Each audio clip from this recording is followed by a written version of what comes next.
The fragrance of selfless love that has drawn the world into one family. The truth of an eternal message that has been revealed through every act and word. The fulfillment in service that has been taught by relentless sacrifice. The Lord's own life is indeed His message.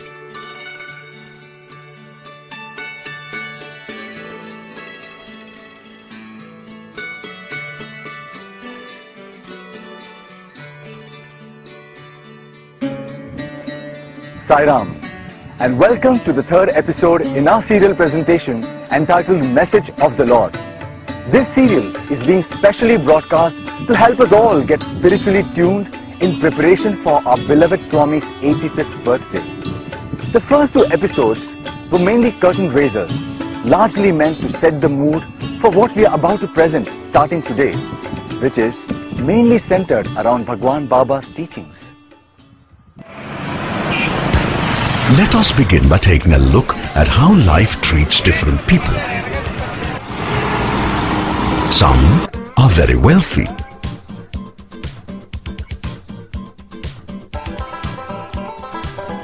The majority, of course, are not so wealthy. And some, in fact, are miserably poor.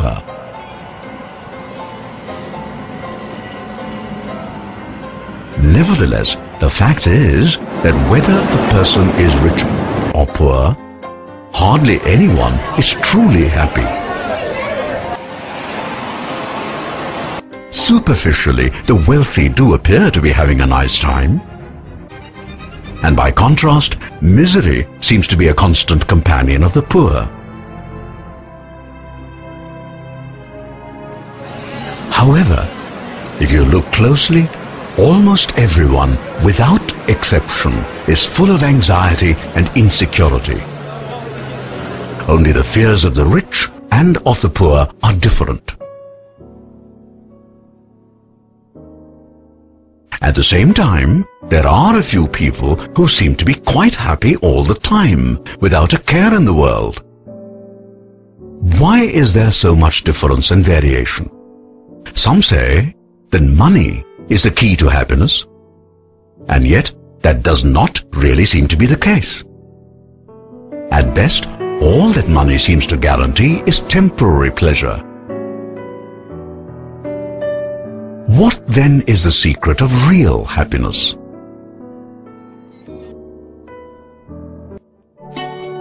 For decades, Swami has been discussing precisely that, but unfortunately, few have been paying attention. So, let's make up for lost time and try to get a crash course on the essential aspects of Swami's teachings. These days, almost everyone, both the rich and the poor, is cut off from nature. It is all so crowded everywhere.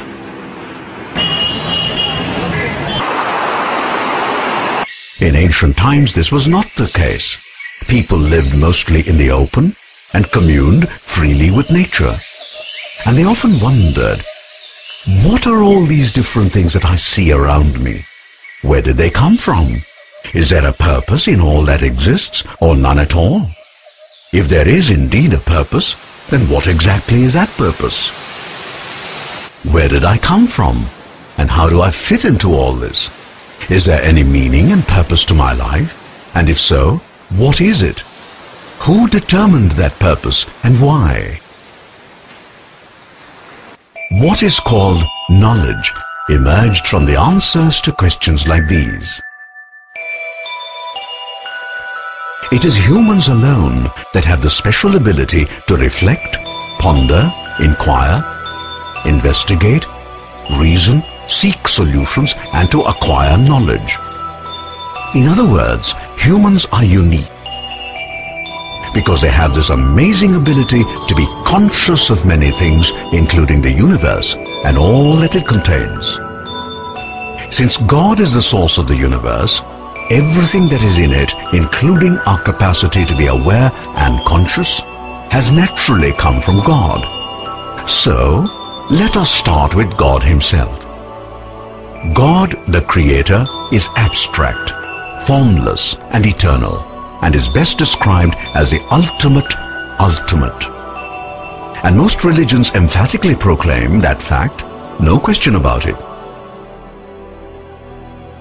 On the other hand, most devotees of Baba tend to think of God in terms of Swami alone.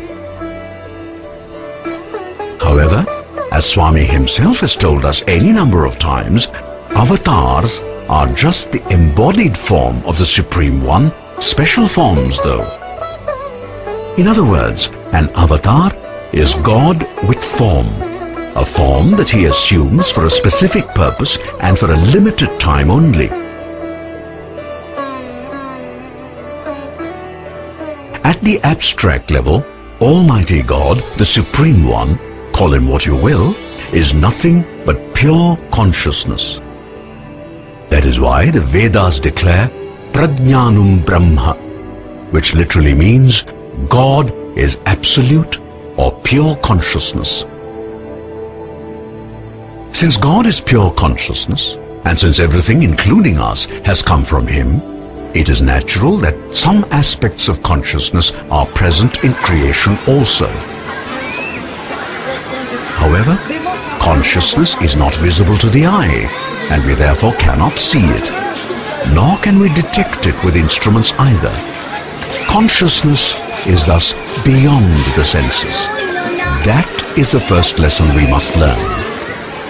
Nevertheless, this consciousness is present everywhere in the universe. Further, its power is immanent in everything in the universe, from the cosmos to volcanoes, cyclones, avalanches, tigers, elephants, and even the tiny ant. For all this, there is only one main cause. You find so many bulbs illuminating. You can count, there are many.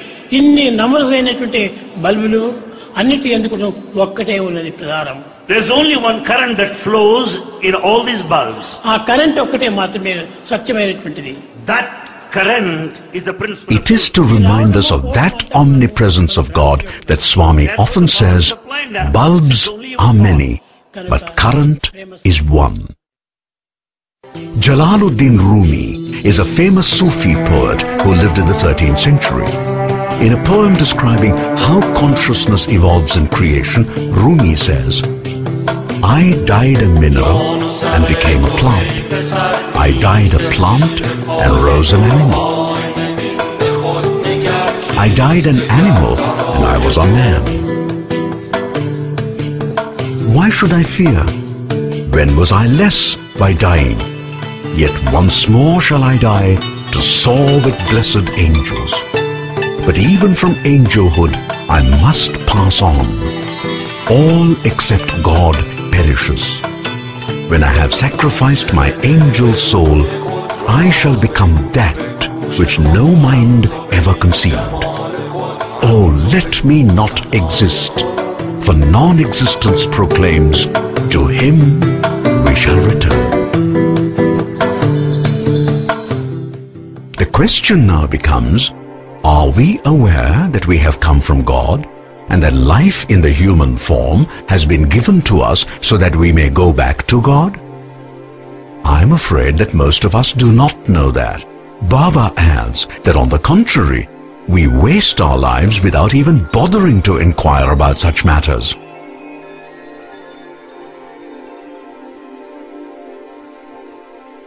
Which is why he often asks us various questions related to our true nature and also supplies the answers. Here is a sample. He asks, who are you? And he gives the answer, you are the Atma. He asks, where did you come from? And he gives the answer, from the Supreme Self. He asks, where are you supposed to go? And he gives the answer, back to the Supreme Self. Baba then adds, knowing this truth, Engage yourself in acts that would help you to enjoy the bliss of the Supreme, also known as the Supreme Self and as Atma. We start with the fact that God, as Swami tells us again and again, is omnipresent. That means consciousness is present everywhere in the universe, from the galaxies to the ant. As scholars declare, consciousness sleeps in a stone, stirs in a plant, awakens in an animal, and flowers in a human. What this means is that consciousness is passive in inanimate beings, but becomes active in living beings, though to different degrees. What is particularly important is that amongst all living beings, consciousness expresses itself best in humans. How it does so we shall see shortly. But for the moment, let us remember that human birth is really special because it is humans alone who can give the highest expression to the divinity latent within. By the way, that also is the reason why Swami often tells us that of all births, the human form is a rare privilege and special blessing. The human being is really very lucky. Human life is so sacred. Of all the living creatures, human life is very This sacred human life is made unsacred. The question now becomes, how and to what extent does consciousness flower in a human? Before we can consider the answer to this question, we need some background. Swami says that every human being is made up of three distinct entities, namely the gross body, the subtle mind, and the Atma, which is the cause for all. Where do all these come from? Let us start with the body.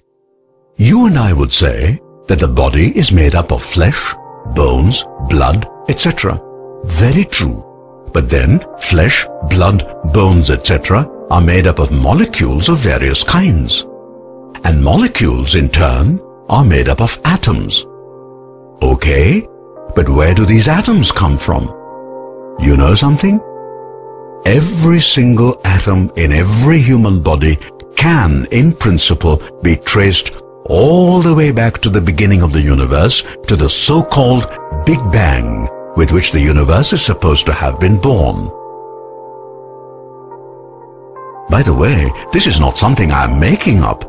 This is what modern science says. Thus, our body is verily connected to the beginning of creation. Since creation itself came from the Creator, we can say that our body really came from God. And you know what? Just to constantly remind us that we all came from Him, God has decided to make our heart His permanent residence. That is what Swami himself often tells us. Since Atma is just another name for God, and since God dwells within us, it means that Atma also is a part of us. From all this we learn that we not only have a body complete with senses and the brain, but also the Atma within us, of course. As a result, we can speak of not only bodily genes, but also of spiritual or divine genes. The difference is that while the physical or bodily genes come from the parents and through them from the ancestors, the divine genes come directly from God or Atma. It is by way of stressing this important fact that Swami sometimes addresses his devotees as Divyatma Swarupalara, meaning embodiments of the divine Atma. We are now left with the question, we also have a mind, don't we? Where does that come from? You are all aware that even animals have brains, which is a part of the gross body of the animal concerned.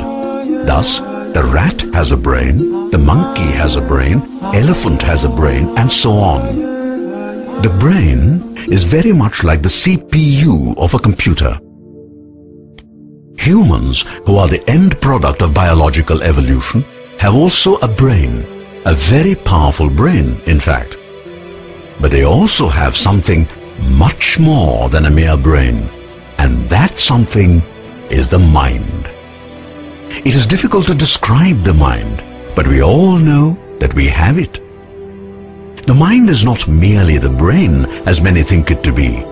Rather, it is something extra that is subtle, and between the gross body and the causal Atma. One may thus think of it as interface between the body and the Atma, an interface that has evolved by the brain of the body and the Atma growing towards each other, shall I say? The mind is extremely powerful, especially since part of it has grown out of the Atma, so to speak. So powerful is the mind that in Gita, Krishna tells Arjuna, "Among the senses, I am the mind, and in living beings, I am consciousness." It is this power of the mind, directly derived from the Atma, that helped humans to quickly rise above primitive existence and within a few thousand years to reach amazing heights. In fact, so high have humans soared that they have now begun to totally dominate the planet. Remember, all this happened because of the power endowed to the mind by God. Now, the mind is remarkable in that it can focus attention not only on the world outside, but also look within. Thus it is that the mind can ask, "Who am I?" A question that Bhagavan Baba often raises and discusses in his discourses. To you and me, this question may sound strange. But when Swami is raising this question, what he is asking is the following. Of the three elements that make up your personality, namely the body, the mind, and the Atma, which of these do you identify yourself with? You are not one person, but three. You are three. The one you think you are physical body. The one you think you are is a physical body. The one others think you are mental body. The one others think you are is mental. The one you really are Adhika. The one you really are is Atma, the Adhi spirit. you Atma-swarupavu. You are an embodiment personification of the spirit. You are not really the Body body. is like a water bubble. Body is like a water bubble. Mind is like a bad monkey. Mind is like a Don't follow monkey. the body. Don't follow the mind. Follow the conscience. Don't follow the body, don't follow the mind, follow the conscience. Adhi is Swarupavu. That's your true power. Adhi is Satyasvamu. That is truth. Adhi is Devatattvamu. That is principle of God. అలాంటి దేవతత్వమైన సత్యస్వరూపాన్ని పిలుచుకొని ఎక్కడెక్కడో మనం ప్రయాణం చేస్తున్నాం. Having been this truthful form in you, the form of the beast, you are in search of something elsewhere. What does that mean? What does it mean to say that I am the Atma? What Swami means is that our feelings, thoughts, words and deeds must reflect the fact that the core of our personality is the Atma. To make us understand what exactly this means, Swami points out that a person who is dominated by his body and senses would be rather like an animal with a tendency to be angry, be cruel and so on. A person dominated by the mind, on the other hand, is likely to be clever, intelligent, creative, etc. But the mind-dominated person could also be aggressive, ambitious, cunning, unscrupulous, ruthless, and so on. In the worst case, the person could even be truly demonic. What about a person who is tuned to the Atma? How would that kind of person be? Swami has described that person also. Such a person would be kind, very loving, always compassionate, ever ready to help, always smiling, and so on. He would be the very embodiment of virtue and purity. Does that ring a bell? I'm sure it does. Yes, that description reminds us of Swami himself, does it not?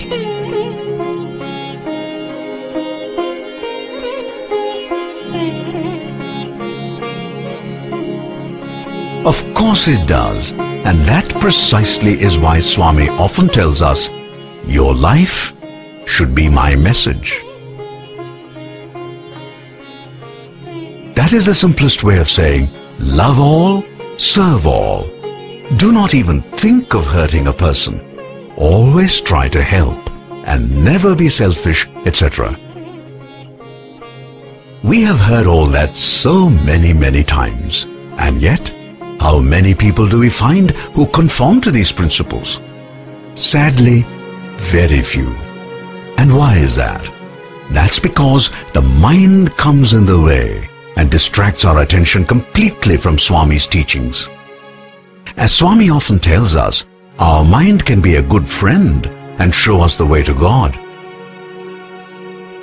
On the other hand, that same mind can mislead us and hand us over to the devil. Thus, the mind can be a friend or a foe. If we are not careful, enemy is what the mind would become. So, it all comes down to this. What exactly should we do in order to prevent the mind from turning against us and instead steer us towards God? Well, the answer is simple. Follow Swami's teachings. So now you know why we are presenting this special teleserial wherein we recall many things that Swami has been telling us all these years. And to proceed further, we must have some idea of how, if we are not careful, the mind can trick and mislead. Let us say there is a tourist walking around in that part of a big city where there are many casinos, nightclubs and the like. The man sees a gambling den and feels the urge to go in and gamble, even though he does not have much money with him. This is what temptation is all about. Where exactly does this temptation come from? Baba says, temptation is a manifestation of a latent evil tendency lurking in the dark corners of the mind. That is where temptation hides like cockroaches do. Now, when do cockroaches come out of hiding? When it is dark and when there is no one around. In the same way, temptation shows its ugly face when there is the darkness of spiritual ignorance. So, our friend the tourist is pulled strongly by the temptation to gamble and perhaps even make some money. At the same time, something in him is sending strong warning signals not to fall for the temptation. There is thus a strong pull from two sides. What is the poor fellow to do?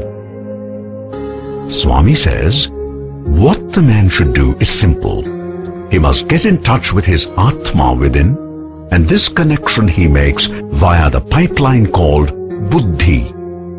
He should ask the Atma, my mind is telling me to gamble, should I or should I not? And whatever is the advice that the Atma gives, he should faithfully follow. Atma would of course say, you fool, you have come to this city for a certain purpose. Do that job and do not get distracted by all these false attractions. They would only drag you to ruin. Incidentally, that is the reason why Swami says, always follow the master. Your conscience is your real master. Just to remind you, conscience, Atma, indweller. All these are just different ways of referring to Baba, who resides in our hearts. Let us go back for a moment to Buddhi, to which we made a reference. The simplest way of thinking of Buddhi is as a hotline to God within. Now, of course, you know that if the hotline is not kept in working condition, we cannot reach God when there is an emergency. That is pretty obvious. So, how does one keep this hotline in good working condition? Swami has the answer as always. He says, always avoid bad company. Avoid seeing what is bad. Avoid hearing what is bad. Avoid speaking what is bad. Avoid hurting others, no matter what the circumstance. Make sure you always feel good and think good. Make sure you always speak good and do good. Not very complicated rules, are they? But they must be followed strictly and regularly, remembering Swami would always be watching. Okay, one does all that. How does it help? In the following way.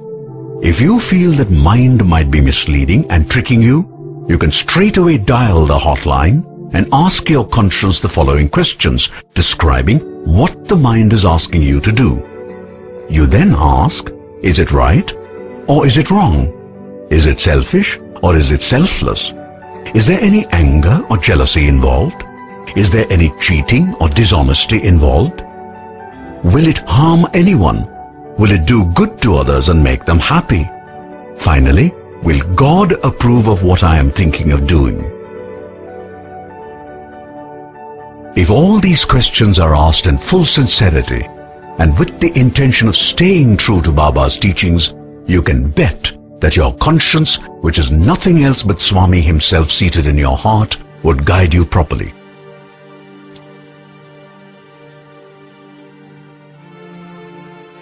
So there it is. And now we come to the take-home lesson of the episode, which is, although we are made up of a body, the mind and the Atma, our true nature is divine. Therefore, all our feelings, thoughts, words and deeds must reflect the nature of the Atma in every possible way. In turn, this implies that all our actions must be in full conformity with Satya and Dharma in all their aspects. As Swami would put it, your thought, word and deed must be totally pure and have the full fragrance of my love.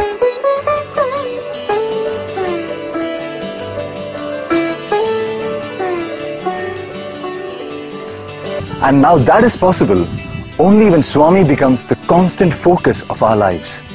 And why should he not be, considering that he has showered so much love on us all the time? Think about it. Thank you for being with us in this episode, and we hope that you will certainly join us again for the next episode. Jai Sai Ram.